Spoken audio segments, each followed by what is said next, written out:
Hello, everybody, and welcome to this episode of CFO 4.0. As usual, I'm your host, Hannah Munro, and with me today is Jason Godley from the CFO at Xactly Corp. So welcome, Jason. Great to have you on the show. Thank you. Glad to be here. So today we're going to talk a little bit about the softer skills around being a CFO, because as Sure. pre this conversation, that's where we said you think is the most important area for a CFO. But before we do that, just tell me a little bit about your background. How did you end up at Xactly? Sure. So I would say my career spans 4 chapters, and I think all of them have served me well in terms of the CFO role. And I think the thread of these soft skills, I think, will come through. So I'd say chapter 1. So I grew up on a working cattle ranch in Wyoming, which is a state with like 450,000 people. So there, clearly the hard work. We ran cattle, but at early age, my father would put me to work on a tractor, on a horse. So I was out there independent, and this is before cell phones and stuff. So I had to quickly learn how to make decisions on my own as like a teenager. So I think that has helped me over time think about decision making, and then also as we think about communicating decisions with people. And then chapter 2, I spent 6 years with PricewaterhouseCoopers. Like a lot of CFOs start their careers in public accounting.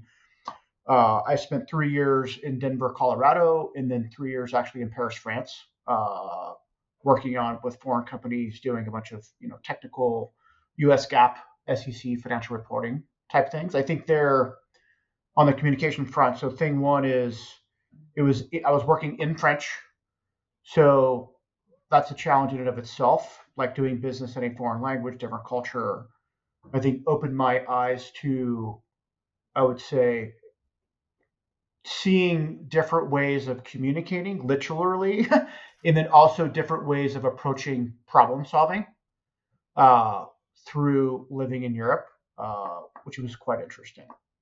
And then chapter 3 is I went to business school. And then chapter 4, I went to business school, and then I went to 3 and 4 is business school because I knew I wanted to go into CFO, and I spent all my time in accounting, and I'd seen when living in Europe, there's this other side of the world called finance and deals and valuation. I'm like, oh, that's pretty. I kind of want to go what those guys are doing.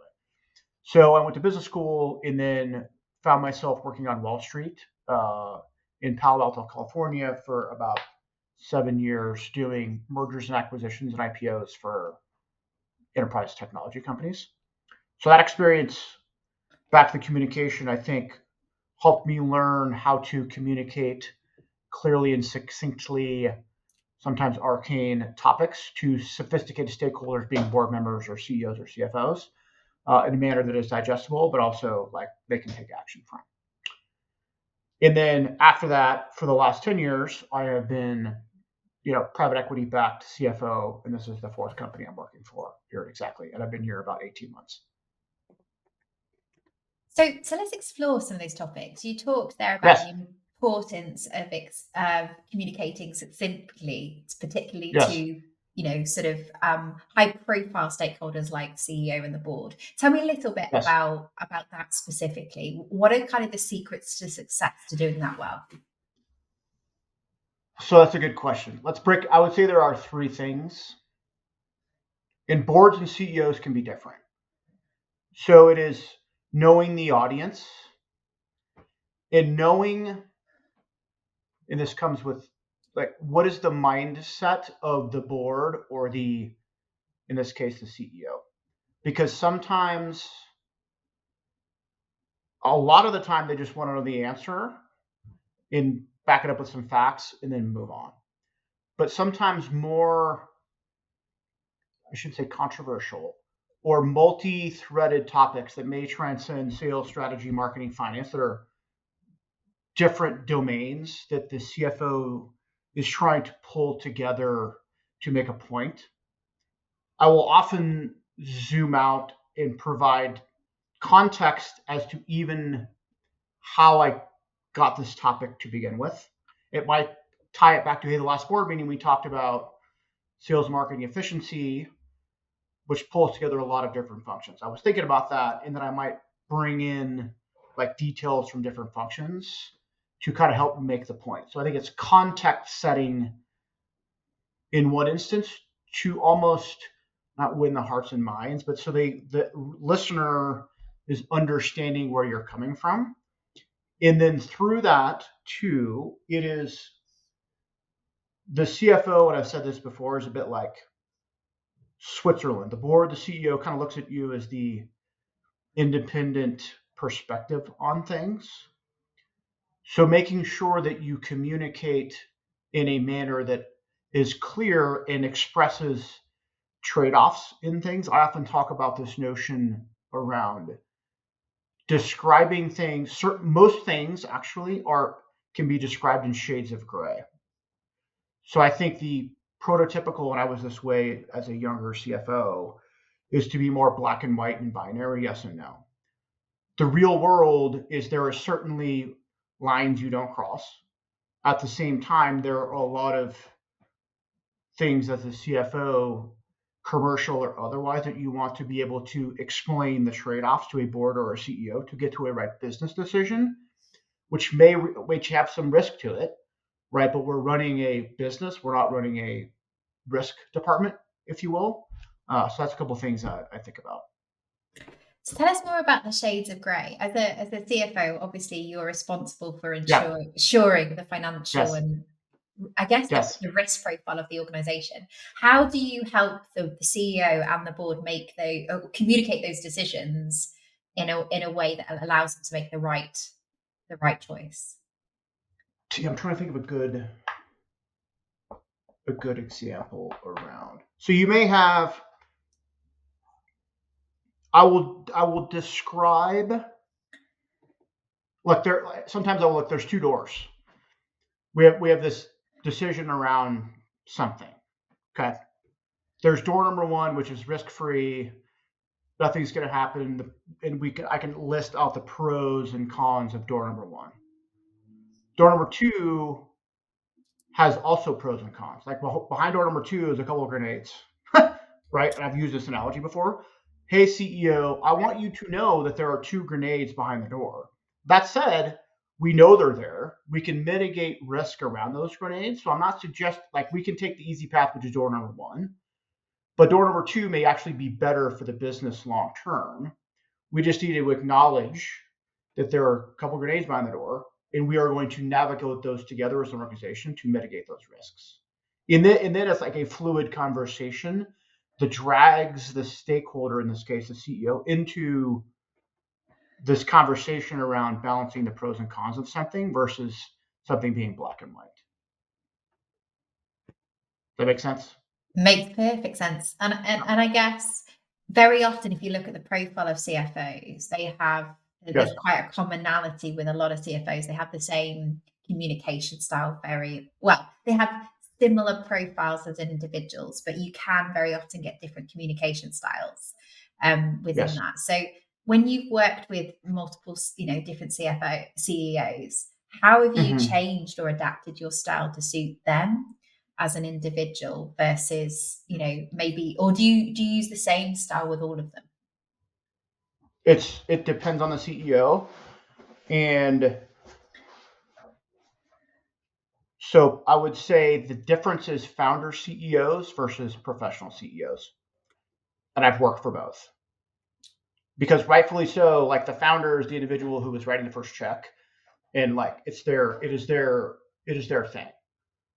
So being very sensitive to, while the founder CEO wants to hear what's not working, it's also a bit like you're criticizing their kid, right? So they want the criticism, but not the criticism. So how do you bring the individual along for the ride? Which is this: hey, I know the decision you made probably 4 years ago. Here's what you were probably thinking, right? Get the buy-in to the decision.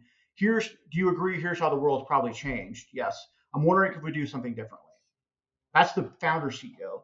Professional CEO is like, man, this thing's been broken. This thing's broken. Can we fix it, please? And yes, go fix it. It's just a different, you know what I'm saying? It's just a different, but it is so important to know that, because otherwise you can get bogged down into wasted cycles with anybody beyond anybody, right? Not zooming out and saying, what am I solving for? What is important to the individual? How do I communicate the right things at the right time? If one is not very intentional about that, you can lose a lot of cycles around things getting done. And I think too, over time, I have found that, because most of the times I'm in shades of gray with my teams. We just got off a senior staff call and there was some topic and I was shades of gray. There are times when I am black and white. And when that comes out, people are like, oh, okay. Like, it's not even a debate, because they know I don't often do that. It means that's a strong position that I'm taking. That's an interesting piece. So almost saving the black and white for when you really need it versus using it all the time. So finding that balance between the two. And you can still get, even though there are times when I can see the answer is we should not go through door number 2, right? I will still present door number 1 and door number 2, but provide sufficient, instead of 2 grenades, there's 8. I will provide sufficient evidence to sway the conversation one way or the other. But whoever I'm communicating with, though, gets bought into this, like, they're part of the process, versus me saying, well, there's no way we're going through door number 2. Because then it's a fight over why not door number 2 versus describing the trade-off between the two. And have you ever been in a situation where you put forward the evidence for door number 2, the 10 grenades that were sitting behind it, and the CEO or the board decided they still wanted to go through? Yes. Yeah. And I look, unless it's illegal, like, right, there's the ethical line, the accounting rules and legal stuff that obviously you don't cross. But at that point in time, as long as, because my job is to make sure that the CEO and the board does not understand. My biggest concern in those situations is like that they're not seeing their grenades. As long as they see their grenades and understand their grenades and want to go through the door, I'm totally fine with that. Right? Because we've collectively and knowingly underwritten risk. What is difficult is unknowingly underwriting risk. That's what gives me heartburn. So I will spend a lot of time making sure that we are crystal clear behind what's door number 2. And if we're all nodding and saying, yes, we understand, then, well, let's go through the number 2 and I'll help get there. And obviously we use the phrase very often that a CFO is the right-hand man of the CEO, or woman, as the case may be, being politically correct. But in that instance, how do you manage helping the CEO tell their narrative to the board while still making sure that you're giving the board the information that they need around the decisions that are being made?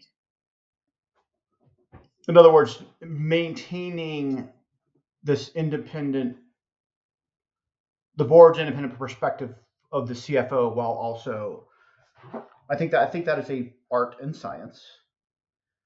I think it is, like, most of the time in my current situation, the CEO and I are similar communicators. So he appreciates, I think, the nuance of things and also the black and white of things. So I will help, to your point, help him, frame topics in the context of financial performance. And I think we're sufficiently transparent with our boards now that, like, there's not going to be an inconsistency between what he is saying and the independent perspective. What I will do, though, is in the instance where I know that there could be one, I will verbally process that to a board member. Oh, by the way, you're going to hear Arnab, who's my CEO. He has a slightly different take on this. He's going to think about it this way. I'm not sure I agree with him. Here's what I think it's over here. But collectively, what matters is we are having the conversation about the right topic. So I maintain independence of church and state, if you will, around having an independent perspective by calling it out that there is a bid-ask spread between what CEO is saying and what I'm saying. And we talked obviously about the fact that there's different stakeholders that have different perspectives. So within a board, how Yes. do you go about assessing the communication styles that you should use with the board? Because obviously every board's slightly different in terms of the individuals and the makeup. How do you manage that? And do you have any, secrets to success when it comes to getting the board on side? That's a good question. I would say it is being mindful of like watching the dynamic in the boardroom around, is there a topic with a degree of energy? Usually it can be positive, it can be negative, like body language, tone of voice around a topic. And then you can understand the degree with which, like if people are very frustrated about something, and then I jump in and say, hey, wait, but there's this great thing over here, that's going to fall flat. It is then understanding the energy level. Let's say it's a problem that they're talking about. It is inserting what I have to say and meeting them where they are with their level of emotion. In other words, I'm not like, hey, but wait, there's this cool thing. I mean, look, it is totally understandable that there's frustration around this problem. Like, it makes complete sense to me that, board member A, board member B, and CEO, it's totally understandable that there's frustration at the board level around this. Like, I totally get it. If I'm you, I'd be feeling the same thing. I'm wondering, though, is there more part of the story? And then bring in some extra information that may change their perspective. Right? That's a very different approach to the dynamic than interjecting, kind of not pretending like what they're saying is not real, and then introducing new information. Because then you're like, oh, Jason's part of the conversation. He's compassionate to the thing we're talking about. Ears are open now. Let's bring in more information. That's not easy to do, and like I'm by no means a pro at it. But over time, I've learned to watch the room, if you will, and make sure that, in another example, sometimes I've been at board meetings where I was supposed to talk for 45 minutes and we were running out of time. Like, look, I don't think I have anything that's necessary to say. I could just use 5 minutes in the end. Okay. So it's like reading the room. I don't need to talk. Fine. We can talk about some other topic. I'll give the 5 important things at the end and away you go. So it's not feeling also compelled to have a perspective if you don't need to have one.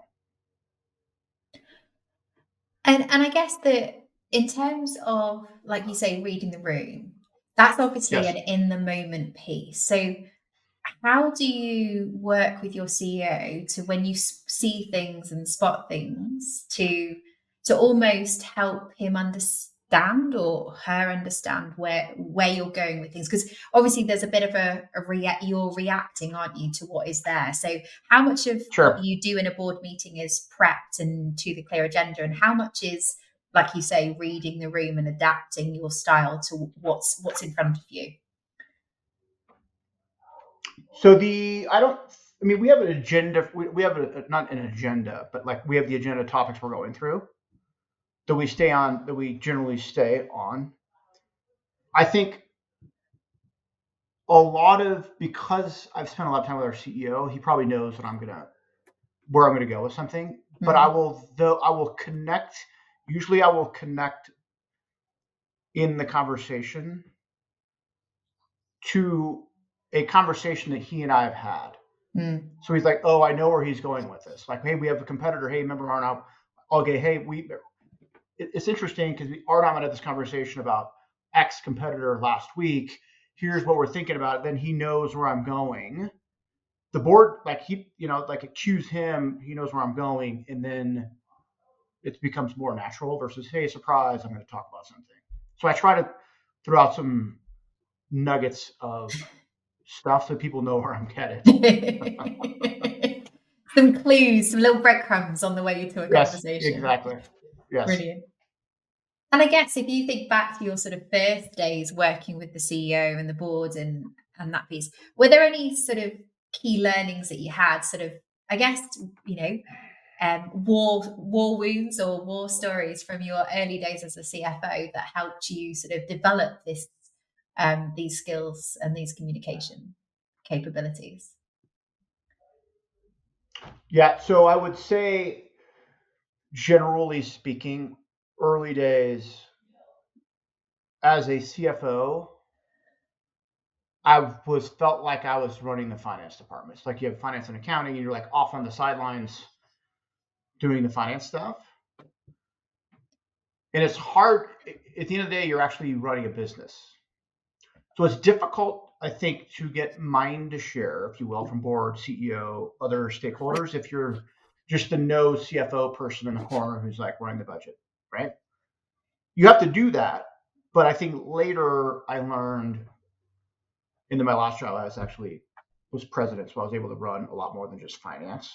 I learned a lot about the other functions, and now spend a lot of my time. I'm almost like water, very fluid, and spending a lot of my time all over in the business, around the business, talking to people. And I think people have learned that I can have the finance part of me and then the other part of me.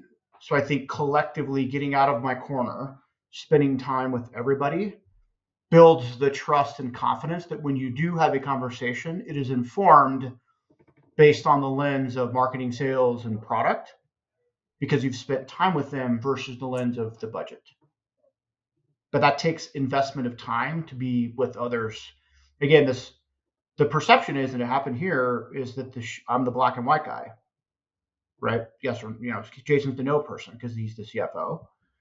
But only through interacting with them, they realize that that's not the case. I'm a problem solver in the context of what we're trying to solve for, vis-a-vis our investment thesis. And you talked a lot about the board as a whole and sort of reading the room. Yes. How much time, when you work with a new organization, do you invest in actually getting to know the board outside of the formal meetings? So that's an interesting question. I think it is important to have relationship with the board. So I don't know if my way works. I don't view the world through like a political lens. I don't feel like I need to go like talk to all the board members and like make sure that that's not a thing that I think about. For us, it happens organically because I have Vista Equity, which is a lovely private equity firm. They own 80 software companies. Our board's fantastic. They're very involved. I'm on calls with them all the time. So I think through that experience, they get to know me. I get to know them. We have executive offsites with them. We have training programs. So I think organically, that time spent with them outside the boardroom, for me, in just a normal human being perspective, has, for me personally, been my style to approach to building relationships with them. And it depends on the board, dude. Some boards don't. Individuals are less interested in having different types of relationships, and that's fine. You respect that, and it is what it is. And I guess from a communication perspective, has there been any particularly challenging boards that you've worked with over the years where you thought, oh, that was a tough board, and I guess, how did you get around it? How did you get them on side? Yeah, but I've had plenty of tough board meetings. Look, I talk about the shades of gray. At the same time, I'm also a CFO, and I'm not shy. So when there's a fierce conversation, like about an important topic, it is also incumbent upon me and the CEO to not back down if we feel strongly about something. And again, you have to be diplomatic about it, and you need to bring data and be prepared and all those things. But I think the most sophisticated boards expect, if management team has a different perspective, to duke it out. Because I think we are doing a disservice to the investment thesis if we're not doing that. And if we duke it out at the end and the board's like, hey, we got to do this thing, then we'll go do it. but we owe it to them to have a fierce conversation around the topic at hand. And you use the phrase "fierce conversation," and that's yes. How do you approach, I guess, where there are conflicting views? Have you got any sort of tips or hints for people that are coming in, like they know they're going into a challenging or fierce conversation? How do you do it in a way that is finding the balance, I guess, on both sides, is allowing them to be heard, but also, getting your point across? So as opposed to, so oftentimes I will use questions like of natural curiosity versus no, you're wrong, we should do, like, here's my facts, here's your facts. It will be, well, how do you, so board member A has a strong opinion about something. So how do you weigh, I totally understand what you're saying. What's going through my mind is a couple of things. I feel like there's some pros and cons to what you're saying. How would you think about those? Right? It cracks the door a bit. That's really interesting. And there's this other fact. I'm wondering how that might implicate the situation. So it's like this curious questioning process. And clearly there's like, hey, I disagree with you and here's why. But it's intermixing, crack the door, oh, there's maybe a different view here, insert new facts, okay, to move the conversation versus it being this back and forth. Because I think there's some interesting science behind this, Think Again by Adam Grant, dragging people into shades of gray, because our perceptions are that everything is like this way or that way. Well, it's all about trade-offs. So how do we make sure we are uncovering all of the trade-offs implicit in the decision and that we are collectively understanding those? Because ultimately what you're then figuring out is people are waiting, and you get folks to verbally process what they probably aren't saying. They're weighting the risk, like say you and I have two things we're thinking about. We may have the exact same understanding of the facts, but you're saying, no, we don't want to do that. I'm saying, no, we should do that. But you may be weighting a risk factor different than I am. So it's through the questioning we can identify, oh, your risk factor you think is way worse than my risk factor. And then through that, we can then debate the real topic, which is the risk factor versus the topic we're debating, which is the wrong topic. We should be discussing the risk factor, but only through, I think, just curious engaging around what is underlying the point do you get to actually solving the right problem. I love that. That's you're almost, you're removing, I guess, the barrier and the blocker and changing it from that sort of, like you say, that smashing up against each other, you versus me, to let's just turn it around and just see if there's a commonality here. Yes. And then and also acknowledging, let's say you say three things, two of which I agree with, one I don't. Like you make two really good points. Re-articulate them. So you're like, oh, Jason heard me. He thinks I'm smart. He understood what I said. And I can say, but have you thought about this? If you say three things and I just say, well, what about that? You're maybe less inclined to pay attention. Understood. So focusing on acknowledgement as much as anything else. So helping them understand they've been heard. Oh, sorry, that works outside the board too, right? Like even with I love coaching and mentoring the team. So even now they will come with me like, hey, what do you like? It's time for Jason to make a decision on something. And like a lot of these, I don't need to make the decision. So I'm like, well, how do you think about the decision? How would you think about the pros and cons? So I go through the same thing to lead them through my own logic, and they're able to learn from me and then get to the answer on their own. It would be easy it takes time. It'd be easy for me to say, no, go do door number 2, but they're not going to learn anything. They're going to keep coming to me for decisions versus giving them the framework to think about on their own. Yeah, the coaching and mentoring versus giving the answers is always a big piece. And talking of obviously expanding communication outside of the CEO and the board. Yes. Tell me a little bit about how you approach communication with other stakeholders at the executive level within the business. So you talked about sales and marketing earlier. How do you see a CFO working successfully with other stakeholders? I think it is the genuine curiosity in their functions and what it is that keeps them up at night. It's not a conversation around spending or budgets or ROI. It's like, hey, Jen, in marketing, what are you worried about? Because like at the end of the day, the CFO's job is also, it's not about not spending. It's about spending on the right things. So if marketing is like, hey, I really found this nugget of stuff I'd love to go do, maybe we can find some money for that. Eyes light up, right? Because this notion that it's just like stuck is not, most of the times, not true, because you can either reallocate funding, or if there's really interesting stuff, you need to go back to your investor base, say, look, we need to spend X more than the plan this year because we have this new idea, and most of the times rational minds prevail, like, hey, that's fantastic, we should go do that. We're not running a budget, we're running a business that happens to have a budget. You know, I love like that it's not flip flop. It's not flip flopped. Yeah, that's actually, yeah, we're running a business, not a budget. I love that. That is absolutely, that should be a slogan. Yeah. We should pull that one out.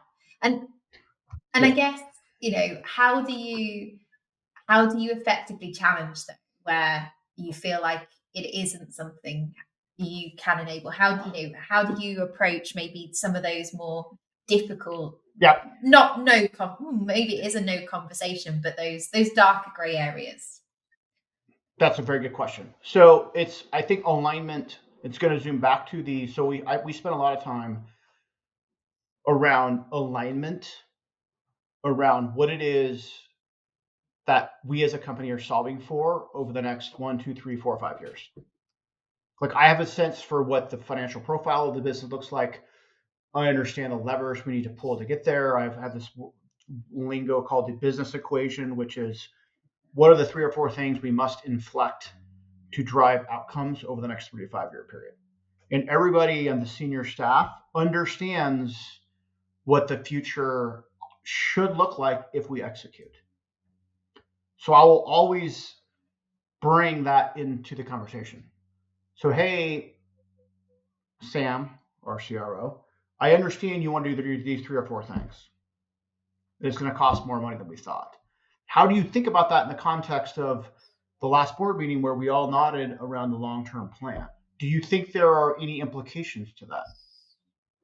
Oh, didn't think about that. Or I did think about it, and here's where I'm going to change the thing, and it's going to inflect the model this way. So it's bringing context, because rightfully so, their job in the function is not to be like worried about 2027.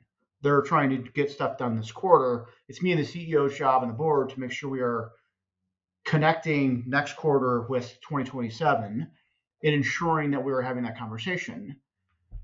So usually it's a context setting conversation around the master plan in the context of what we're doing right now.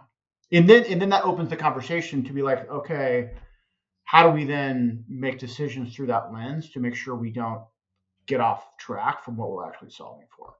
If it's just, hey, no, you can't do that, it's very confusing and unfair, quite frankly.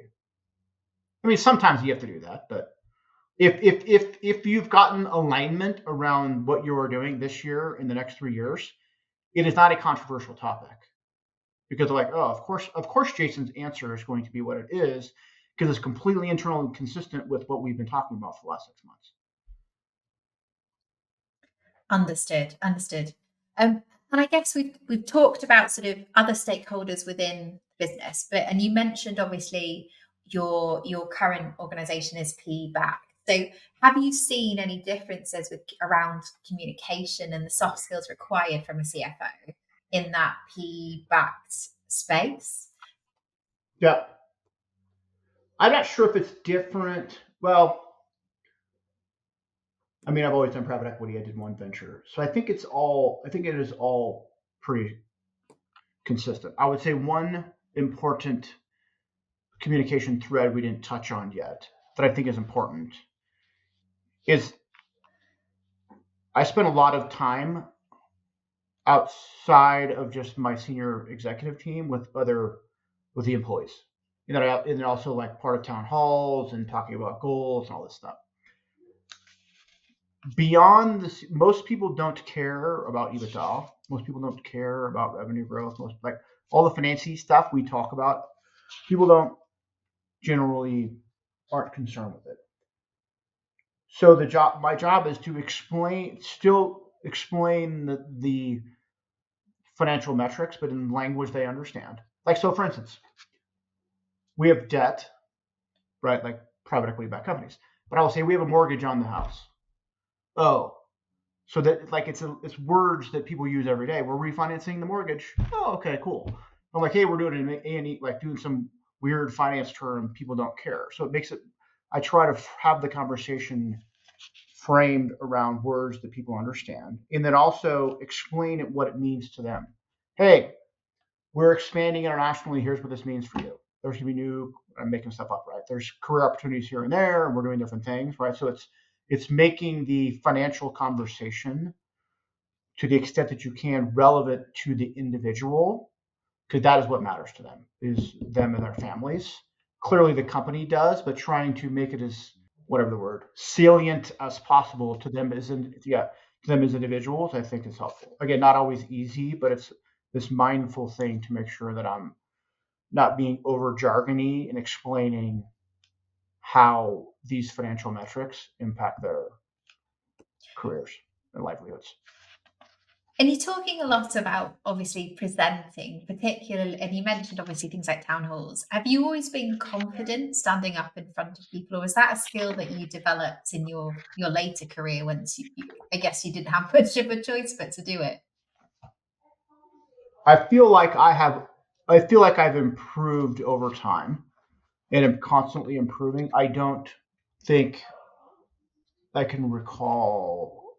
I mean, you still get the normal anxiety, right, to a certain degree, but I enjoy personally speaking, public speaking. So I think for me personally, it's been less difficult,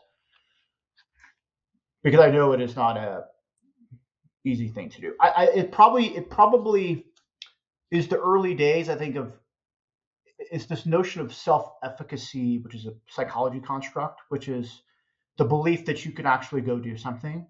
Like, hey, you were like, hey, Hannah's like, I think I can go start a podcast.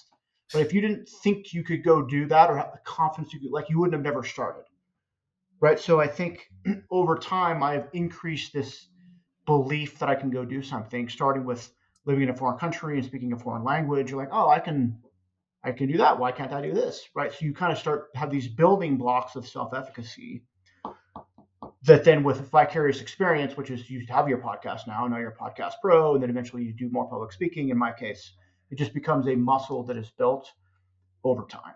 So I think I've just progressively had a natural, probably, inclination coupled with practice that has gotten to me where today it's generally not something I think about. There's still the nerves, but it's not like scaring me off the stage yet, at least. Not stopping you from sleeping the night before. No, that's true. No. So we've talked about loads on this podcast. So I guess, yes, right, new CFO coming into role, right, and they want the sort of the cheats guide to CFO communication. What are your top tips for that person coming in? So the cheat guide, I think so. All what we talked about is very good. I'm going to talk about some.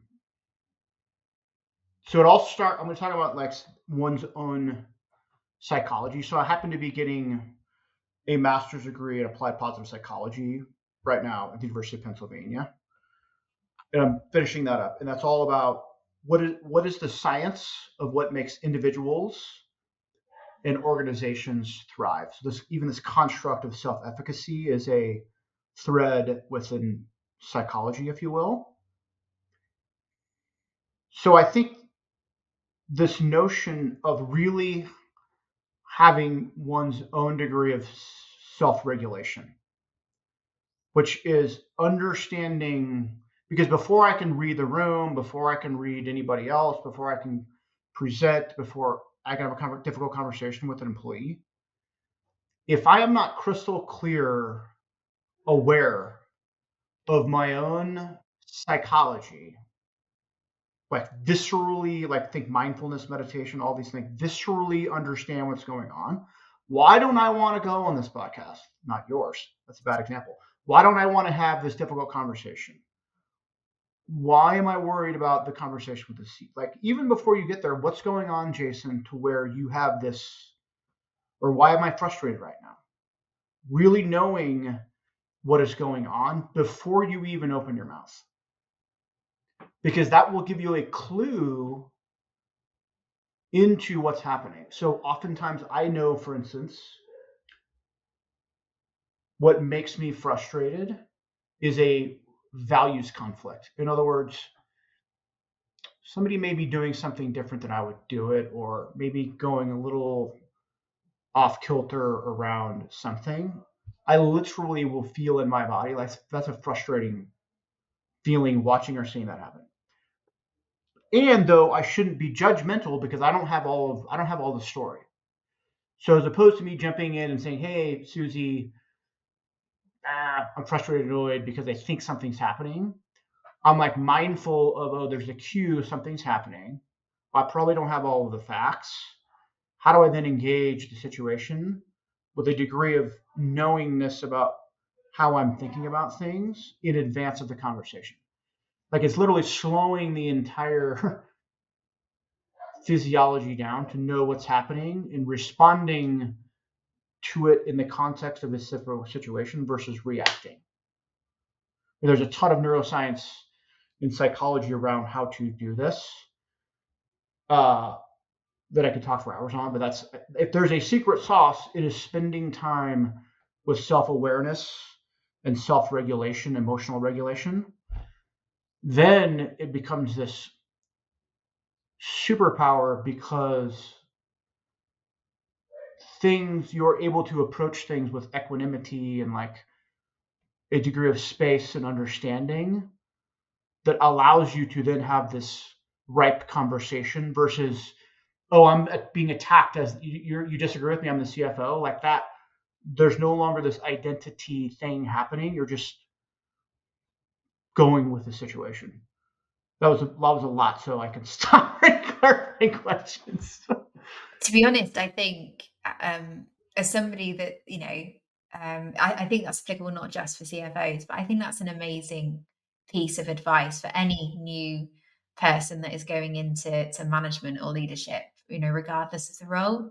That self-awareness, that emotional intelligence to know not just where the other person is, but where you are. And I would say picking the right moment for that conversation is one where both of you are in the right headspace to have it. And if listeners are curious about this, like I will, my default is mindfulness meditation. In fact, I'm working on my final paper at Penn around all of the neuroscience of meditation that's advanced over the last 20 years, like literally rewiring the plasticity of your brain, such that what I'm talking about is a natural outcome of the process. But there are other, like, some people think that's crazy, which is fine. Like journaling, there's a variety of things to help slow your thinking down and become more aware of this stuff. So when you're in the line of fire, it becomes more natural, if you will, to respond versus react. And I guess a bit of a random question, though. If you had to recommend one book for a new and inspiring CFO to read, what would it be? Oh, my goodness gracious. So I think I will come back to, so Adam Grant, who's he's a social behavioral scientist, but he's at the Wharton Business School at the University of Pennsylvania. He wrote a book called Think Again, which talks about this idea around shades of gray, if you will, right? In understanding that there's different ways to think about things.